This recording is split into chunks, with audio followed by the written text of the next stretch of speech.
What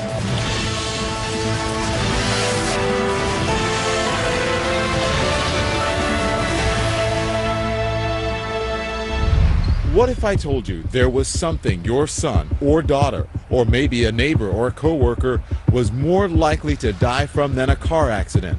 Something becoming more common every year. Drug overdoses. And a growing part of that problem is heroin. Smack. An epidemic so tragic, so seemingly unstoppable, a governor recently devoted his entire State of the State address to it, calling it a full-blown crisis. A drug that, after a century of seduction, has this country in its grip like never before. Maybe you're thinking, not in my town. If so, you might be wrong. Let's talk about Delray Beach, Florida. Police there say they seized more heroin in the first 2 weeks of 2014 than in the past decade. Or Chicago, the city that leads the nation in ER visits from heroin overdoses.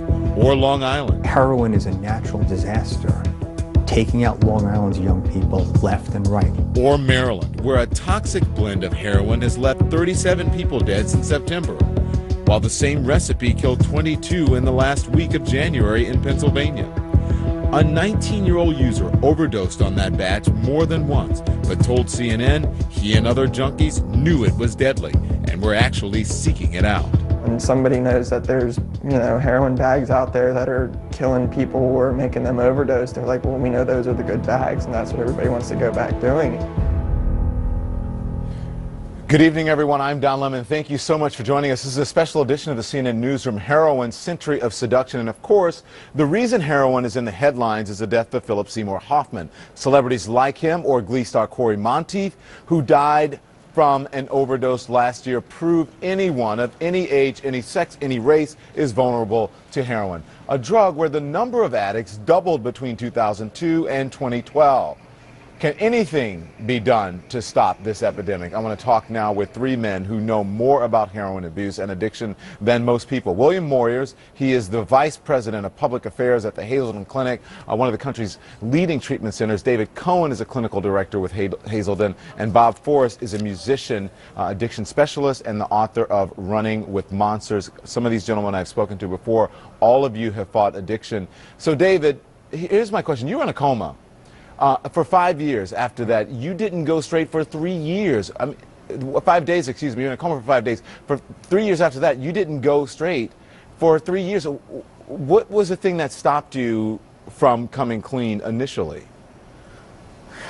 I started using marijuana, and because of some risk factors in my life, I started from the first time I used. I continued to use throughout, and eventually I progressed to opioids like pharmaceuticals, Dilaudid, morphine.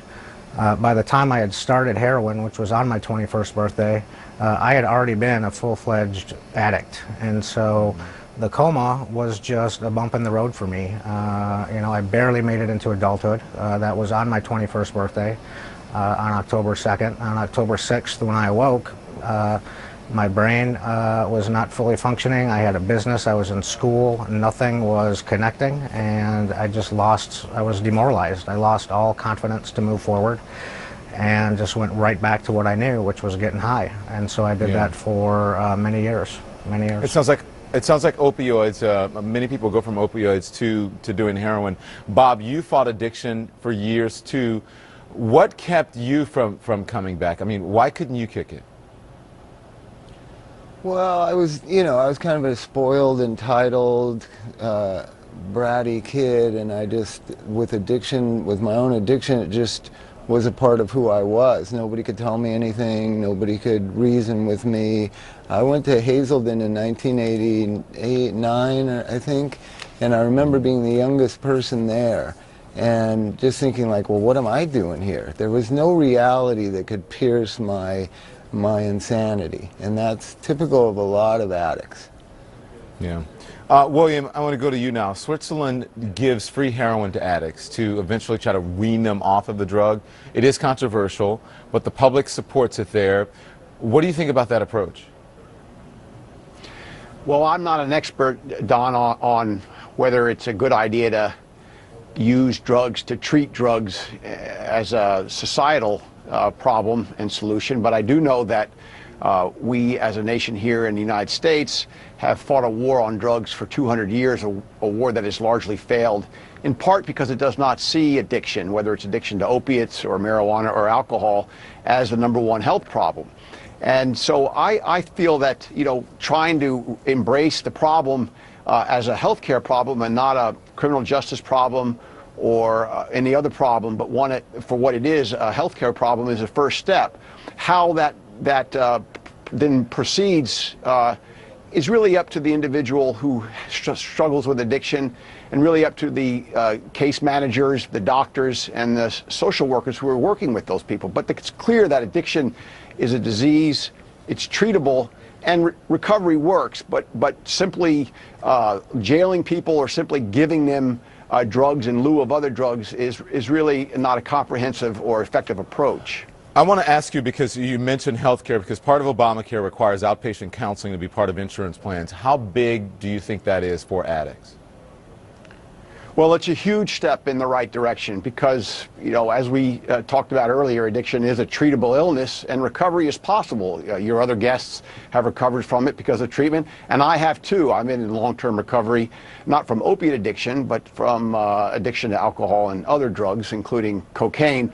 And getting insurance companies to cover addiction like they would cover any other chronic illness is a major step in the right direction in terms of approaching this problem for what it is. And as I said earlier, it's a healthcare problem. And so through the Affordable Care Act, through the Parity Insurance Act, we are seeing more and more people at Hazelden and at other facilities as well being able to access addictions treatment by using their healthcare insurance. And that's a big step in the right direction. David, back to you. With everything you know, with all your experience, do you still feel vulnerable to your addiction? We saw, what happened recently with Mr. Hoffman, and he said he went back into treatment because he felt that he was going to somehow relapse or start using again. How do you still always feel vulnerable?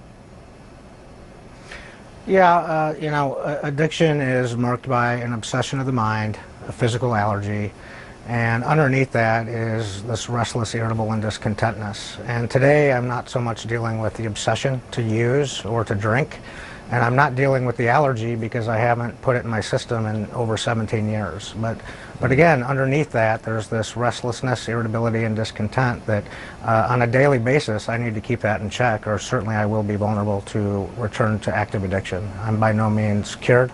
It's a daily reprieve based on what I'm doing today, the action steps I'm taking today to maintain my recovery. Hey, Bob, I want to ask you, I'm up against a break here, but I want to ask you because I've spoken to you before. When you look at this, everyone's saying heroin's back with a vengeance. And then many people will say, you know what, heroin never went anywhere. Maybe the public is just reawakening to it. What do you make of that? Mm-hmm. Well, I think this generation that I'm dealing with in my treatment centers is tremendously vulnerable to it because their drug of choice or initial gateway drug was opiates. They stole Vicodin out of their grandma's medicine cabinet at 15, and so the migration to heroin is not that big of a migration than the one David talked about, from marijuana through to heroin when you're 21. These kids are ripe for it, and I'm just shocked and surprised that it takes continually the kind of celebrity death to get this subject talked about. It's an epidemic. It's killing our young people every day, and you're dealing with 3 people that are fighting the fight every day. It's really something. I think you're absolutely accurate, and when I look at the deaths, just people in the music industry who've died over the years, allegedly from heroin: Janis Joplin, Jim Morrison, Rudy Lewis, Frankie Lyman, and just on and on and on, even up until now, until 2014. And so if it's happening there, then it's happening in the larger culture. I appreciate you, gentlemen. Thank you very much. We're going to continue on now and talk about heroin.